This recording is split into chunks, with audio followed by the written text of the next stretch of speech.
Steelers, this one to me, I think they're probably more likely on the offensive side to go O-line here. I think like cornerback is also a possibility on the defensive side. What I would like to see them do is get a wide receiver. I'm not sure if this is something that they will do, but right now they've got Pickens as a 1. I don't necessarily, I've told you, I don't necessarily love him as a 1. I like him as a 2, but he's not my favorite 1.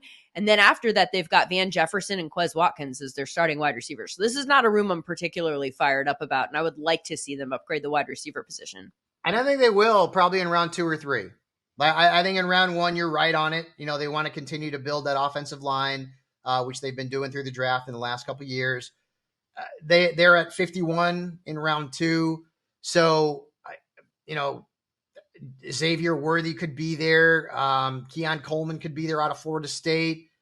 Xavier Leggett could be there out of South Carolina. Again, like we don't know how highly, you know, these GMs really value wide receivers. Like we've seen wide receivers go way higher than we thought.